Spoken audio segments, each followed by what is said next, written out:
There's a very important primary taking place in the Republican Party in the great state of Oklahoma. There's one Reagan conservative running, one constitutional conservative. It's the same person. It's the Speaker of the House of the Oklahoma House. It's my buddy T.W. Shannon. T.W., how are you? I'm doing well. How is the great one? I'm doing terrific. Now tell the whole country and all our brothers and sisters in Oklahoma, how's it going? Well, it's going remarkably well, Mark. You know, to be running for the United States Senate and to have started off literally 37 points behind when we entered this race just a few months ago, and to now be in a statistical dead heat is nothing short of miraculous. And it's because conservatives across the country and across this state have united to push back against the Washington, D.C. establishment.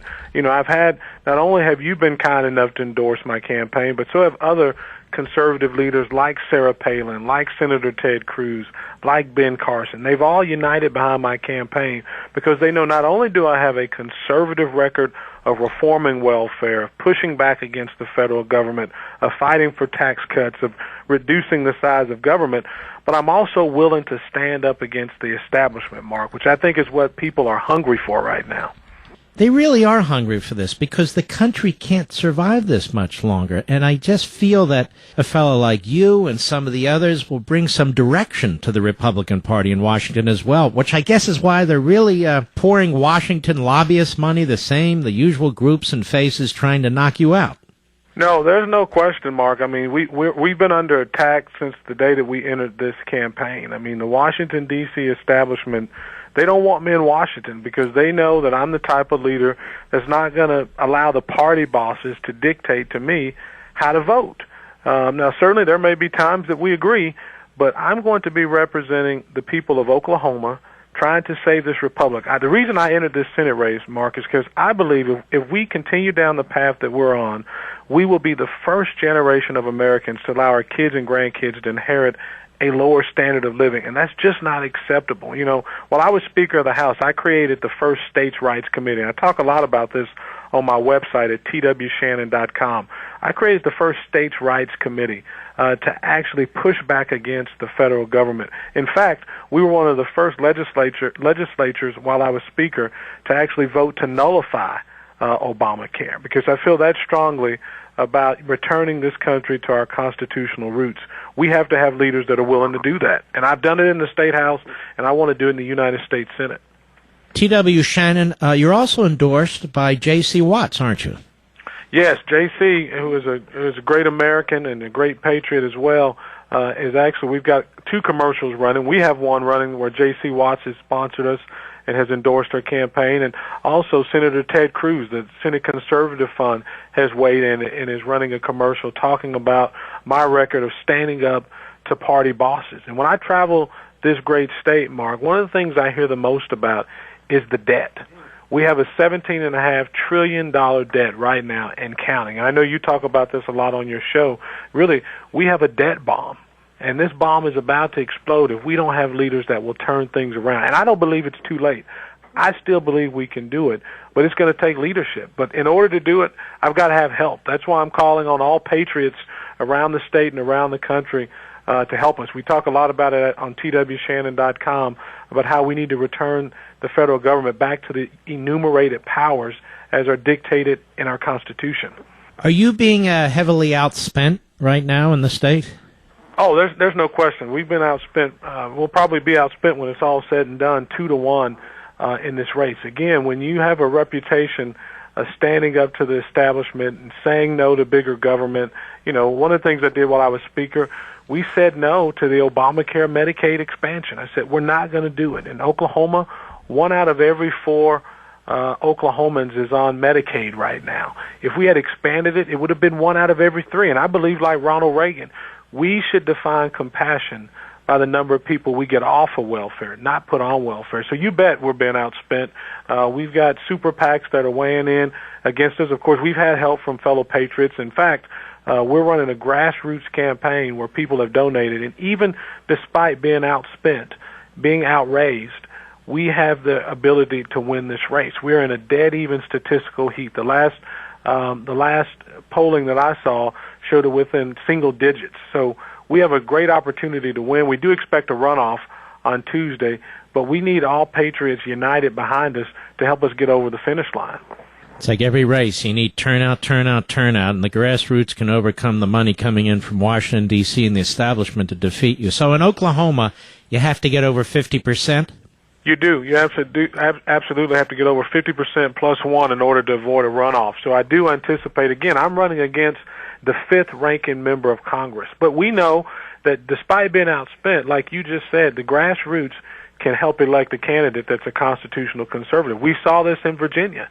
And one of the issues that I think was critical in defeating Eric Cantor was illegal immigration. In fact, Mark, you need to know this. I know you've talked about it on your show. Just 5 miles from where I tuck my kids in to sleep every night, I have an 8-year-old and a 5-year-old, we have about 800 illegal aliens that are being housed at Fort Sill.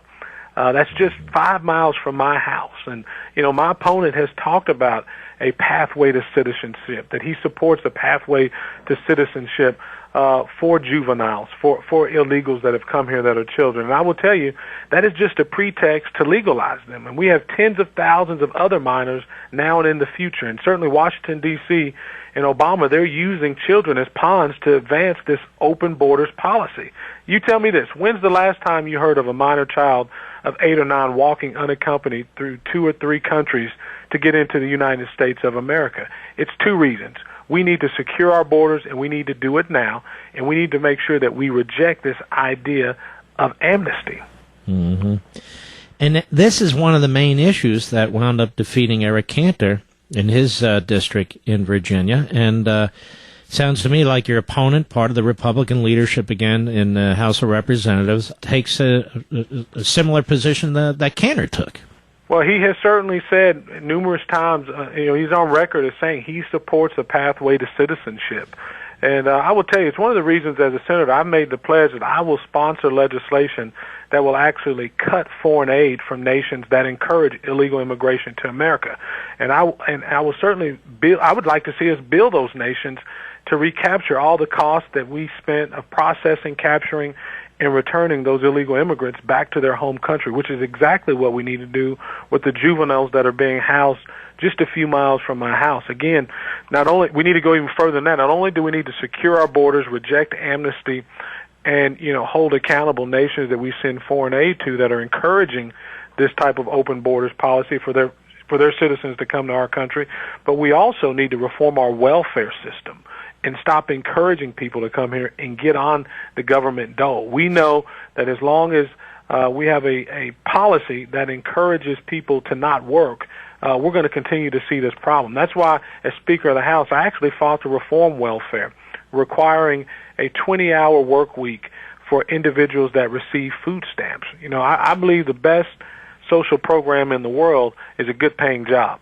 I'm going to tell you something. You are a terrific candidate. You would be a terrific senator for Oklahoma. I hope our friends in Oklahoma are listening and are going to call their relatives and friends and acquaintances and coworkers. People ask me all the time, what can we do? Well, you can do that. You can all be your own Paul and Paulette Revere's, I like to say, and all over the country.